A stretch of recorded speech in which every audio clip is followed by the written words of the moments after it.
నమస్తే, welcome to I dream. మనతో పాటు ఉన్నారు ప్రముఖ ఆయుర్వేద వైద్య నిపుణులు డాక్టర్ చిట్టిబొట్ల మధుసూదన్ శర్మ గారు. వారితో మాట్లాడదాం. నమస్తే సార్. నమస్తే సార్, ఈరోజు మన ఒక ఇంట్రెస్టింగ్ టాపిక్ ఏంటి అంటే, ఇంట్లో మనుషులు ఎంతమంది ఉంటారో దాని ప్రకారమే ఫ్రిడ్జ్ కూడా తీసుకునే సందర్భాలు ఇప్పుడు వచ్చేసాయి. ఇంట్లో కూడా ఫ్రిడ్జ్ అన్నది ఒక రూమ్ లాగా అయిపోయింది. అంటే పెద్ద సైజులో తీసేసుకొని ఇంట్లో వంటింట్లో ఉండవలసిన వస్తువులు అన్నీ కూడా ఫ్రిడ్జ్లోనే స్టోర్ చేసేసుకుంటూ ఉన్నారు. ఒకప్పుడు కూరగాయలు పండ్లకు మాత్రమే ఉంటుండే, అవి కూడా పెట్టుకోకూడదు, అన్ని రకాల కూరగాయలు పండ్లకు కూడా ఫ్రిడ్జ్ అన్నది అంత సేఫ్టీ కాదు అనేసి అనేవాళ్ళు. ఈ ఫ్రిడ్జ్ వాడకం పెరిగే కొద్దీ అనారోగ్యాలు కూడా ఎక్కువైపోతున్నాయి అని అంటూ ఉన్నారు. అది నిజమేనా సార్? చాలా చాలా మంచి ప్రశ్నమ్మా. ఫ్రిడ్జ్ అనేది ఒకనప్పుడు స్టేటస్ సింబల్ అమ్మా. ఏదో ధనవంతులు శ్రీమంతులు హై క్యాడర్ ఉన్నటువంటి వాళ్ళు వాడేటువంటి పరిస్థితి ఈరోజు కామన్ మ్యాన్కు కామన్గా ప్రతి ఇంట్లో ఫ్రిడ్జ్ ఉండేటువంటి పరిస్థితులు ఏర్పడినాయమ్మా. సరే, అవసరాలు అలాగే ఉన్నాయి, పరిస్థితులు అలా ఉన్నాయి కాబట్టి అక్కడ మనం తప్పుపట్టాల్సినటువంటి అవసరం లేదు. కానీ మితంగా ఆ ఫ్రిడ్జ్ను సద్వినియోగం చేసుకుంటే పర్వాలేదు, కానీ ఆ సద్వినియోగం చేసుకునేటువంటి విధానం సరిగ్గా లేకపోతే మాత్రం చాలా ఇబ్బందికరమైనటువంటి పరిస్థితులు ఎదురవుతాయమ్మా. ఇప్పుడు సర్వసాధారణంగా మనం ఏదైనా పదార్థాలు, ముఖ్యంగా కూరగాయలు, ఆకుకూరలు, పళ్ళు ఇలాంటివి తెచ్చుకున్నప్పుడు ఏదో ప్రతిరోజు తెచ్చుకోవడం కష్టం అవుతుంది కాబట్టి ఏదో 5 రోజులు సరిపడను, వారానికి సరిపడను తెచ్చుకుంటామా. తెచ్చుకొని ఫ్రిడ్జ్లో పెట్టుకోవడం అయితే మంచిదే, అంతవరకు పర్లేదు ఉన్నటువంటి పరిస్థితుల దృష్ట్యా. ఆ విధంగా తెచ్చుకొని ఫ్రిడ్జ్లో పెట్టుకోవడం మంచిదైనప్పటికీ మనం ఆ యొక్క పదార్థాలని బయటికి తీసిన తర్వాత, ఎందుకంటే -డిగ్రీ టెంపరేచర్ కదమ్మా ఆ ఫ్రిడ్జ్లో, ఆ పదార్థాలను బయటికి తీసిన తర్వాత నార్మల్ టెంపరేచర్ వచ్చిన తర్వాత వాడుకోవడం మంచిదమ్మా. అదొకటి. రెండోది ఏమంటే, ఫ్రిడ్జ్లో ఎక్కువ కాలం పాటు నిల్వ ఉంటుందని చెప్పేసి మరీ ఎక్కువ రోజులు నిల్వ ఉంచడం కూడా మంచిది కదమ్మా. దానివల్ల కూడా కొన్ని రకాలైనటువంటి ఆ యొక్క పదార్థాల్లో కొన్ని రకాలైనటువంటి ఈ హానికారకమైన పదార్థాలు అంటే ఫ్రీ రాడికల్స్ అంటారమ్మా, అవి ఉత్పత్తి అయ్యి అవి శరీరానికి హాని చేస్తాయి. కాబట్టి అలాంటి పద్ధతి కాకుండా మితంగా కొన్నాళ్ల పాటు ఆ యొక్క ఫ్రిడ్జ్లో పెట్టుకోవడం మంచిదమ్మా. ముఖ్యంగా నిల్వ ఉండనటువంటివి, ఇప్పుడు ఫర్ ఎగ్జాంపుల్ ఆకుకూరలు, కూరగాయలు, పళ్ళు ఇలాంటివి నిల్వ ఉండవు కదమ్మా, ఇలాంటివి పెట్టుకోవచ్చు. పళ్ళు అనేసరికి మీకు మరొక సందేహం వస్తుందమ్మా. ఎగ్జాక్ట్ అమ్మా, అరటిపళ్ళు పెట్టకూడదమ్మా. కాబట్టి ఇంచుమించు మిగతా పళ్ళని పెట్టుకోవచ్చు, కానీ అరటిపళ్ళు మాత్రం బయట పెట్టుకోవాలి. ఇప్పుడు ఈ సీజన్లో దొరికేటువంటి ఈ మామిడి పళ్ళు కానీ, తర్వాత ఈ నేరేడు పళ్ళు కానీ, తర్వాత ఈ యాపిల్, జామ ఇలాంటివన్నీ పెట్టుకోవచ్చమ్మా, ఇబ్బంది లేదు. కానీ ఒక అరటిపండు మాత్రం మినహాయింపమ్మా, అందులో కెమికల్స్ చేంజ్ అయిపోతాయి, అది మంచిది కాదని చెప్పేసి కూడా వైద్యరీత్యా కూడా వైద్య ప్రపంచం తెలియజేస్తుందమ్మా. ఇక్కడ -డిగ్రీ టెంపరేచర్లో ఉన్నటువంటి యొక్క పద్ధతిలో ఎక్కువసేపు ఆ పదార్థాలు ఆ ఫ్రిడ్జ్లో నిల్వ ఉండడం వల్ల ఫ్రీ రాడికల్స్ ఉత్పత్తి అయ్యి అవి మనం తీసుకున్నప్పుడు హానికారక పదార్థాలుగా శరీరంలో తయారవుతాయమ్మా.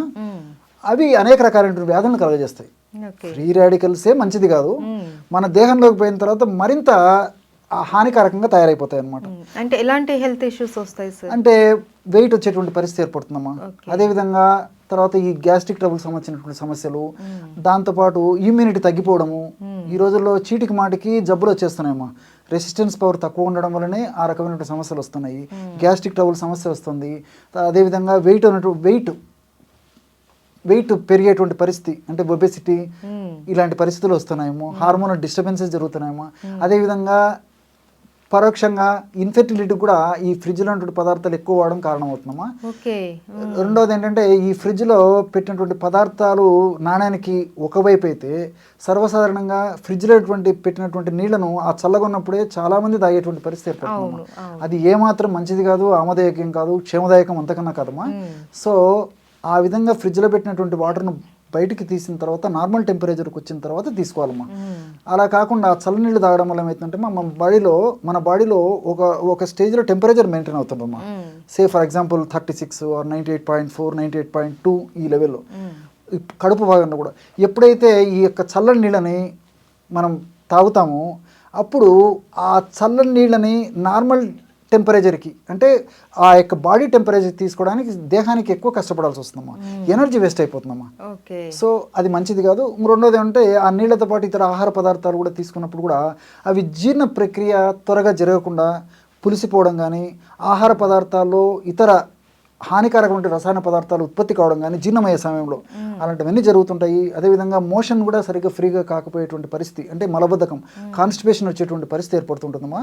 కాబట్టి ఆ ఫ్రిడ్జ్లో ఉన్నటువంటి పదార్థాలను తప్పని పరిస్థితుల్లో ఫ్రిడ్జ్లో పెట్టినప్పటికీ అది కొన్నాళ్ళ పాటేమో, ఎక్కువ రోజులు పనికిరాదు. బయటికి తీసిన తర్వాత నార్మల్ టెంపరేచర్కి వచ్చిన తర్వాతనే మనం వాటితో ఆహారం, ఈ యొక్క వెజిటబుల్స్ కానీ తర్వాత ఈ పళ్ళు కానీ ఆకుకూరలు ఏమైనా కట్ చేసి తీసుకోవడం, వండడం ఏదో ఒకటి చేసుకోవచ్చుమా. కాబట్టి ఆ చల్లదనంతో పద్ధతిలో ఈవెన్ తినడం కూడా మంచిది కదమ్మా. ఇప్పుడు ఈ పళ్ళు ఫ్రిడ్జ్లో పెట్టి తీసి వెంటనే తింటుంటారు, అది కూడా మంచిది కాదు. కాబట్టి నార్మల్ టెంపరేచర్కి వచ్చిన తర్వాత తీసుకోవచ్చుమా. ఇప్పుడు నాకు ఈ విధంగా మీరు అడిగేసరికి నాకు మరొక ఇది కూడా గుర్తొస్తుందమ్మా. చాలా మంది ఫ్రిడ్జ్ లో పెట్టినటువంటి పెరుగు తీసుకుంటుంటారు. అవును, చల్లగా ఉంటుంది, చాలా హ్యాపీగా ఉంటుంది, కంఫర్టబుల్గా ఉంటుంది అని చెప్పేసి. అది మంచిది కదమ్మా. ముఖ్యంగా ఈ రోజుల్లో ఏమవుతుందంటే వివిధ రకాలైనటువంటి కారణాల వల్ల దేహంలో ముఖ్యంగా జీర్ణ వ్యవస్థలో వచ్చేటువంటి వివిధ రకాలైనటువంటి ప్రాబ్లమ్స్ వల్లనే, రుగ్మత వల్లనే అనేక రకాలైన జబ్బులు వస్తున్నాయమ్మా. ఈ పెరుగులో ప్రోబయాటిక్స్ అనేవి ఉంటాయమ్మా. ఈ ప్రోబయాటిక్స్ ఉన్నటువంటి పెరుగును పద్ధతి ప్రకారం వాడినప్పుడే ఆ ప్రోబయాటిక్స్ ప్రభావం చేత మన ప్రేవుల్లో మంచి బ్యాక్టీరియా ఉత్పత్తి అవుతుందమ్మా. ఈ మంచి బ్యాక్టీరియా ఎప్పుడైతే ఉత్పత్తి అవుతుందో అప్పుడు వ్యాధి నిరోధక శక్తి పెరిగిపోతుంది. అదేవిధంగా మనకు హ్యాపీ హార్మోన్స్ అంటే డోపమిన్, గాబా ఇలాంటి అనేక రకాలైనటువంటి హ్యాపీ హార్మోన్స్ మన బాడీలో ఉత్పత్తి అవుతుంటాయమ్మా. ఆ హ్యాపీ హార్మోన్స్ ఉత్పత్తి అయ్యేందుకు కూడా ఉపయోగపడుతుందమ్మా. అంతేకాకుండా ఈ రోజుల్లో B12 లోపం జరుగుతూ ఉంది చాలా మందిలో. కాబట్టి ఈ పెరుగును నార్మల్గా టెంపరేచర్లో ఉన్నటువంటి పెరుగును వాడుకోవడం వల్ల ఆ B12 లోపాలు అవి కూడా లేకుండా ఉండేదానికి ఈ యొక్క పరోక్షంగా ఇది కూడా మనకు ఉపయోగపడుతుందమ్మా. కాబట్టి ఇలాంటి అనేక రకాలైన ఉపయోగాలు ఉన్నాయి. రెండవది ఏంటంటే ఈ రోజుల్లో ఉదయం నుంచి సాయంత్రం దాకా కుటుంబ సభ్యులందరూ చాలా చాలా బిజీగా ఉంటారమ్మా.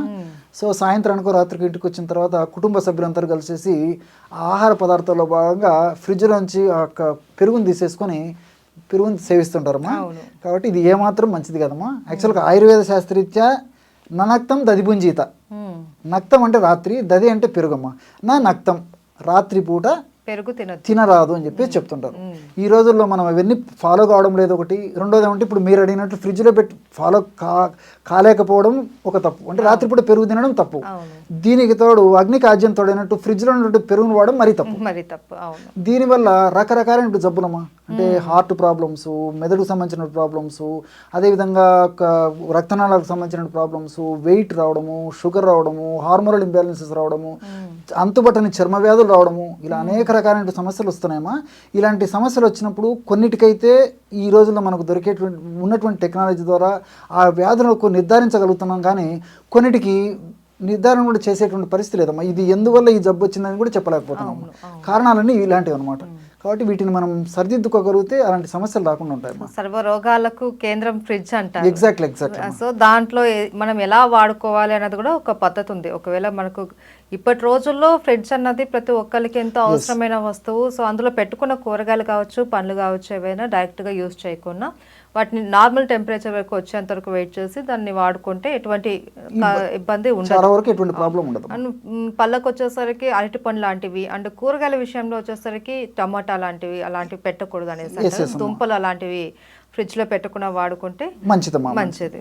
దానివల్ల ఏమంటే ఇప్పుడు ఈ బంగాళదుంప ఇలాంటివి కూడా మంచిది కదమ్మా. మీరు అన్నట్లు ఇలాంటివి కూడా పెట్టకుండా ఉంటే మంచిదమ్మా. అంటే ఇంచుమించు మిగతావన్నీ పెట్టవచ్చుమ్మా. ఆకుకూరలు, కూరగాయలు, పళ్ళు ఇలాంటివన్నీ పెట్టుకోవడం వల్ల కూడా ఎలాంటి ఇబ్బంది ఉండదు. Okay, right. Thank you so much sir. నమస్తే.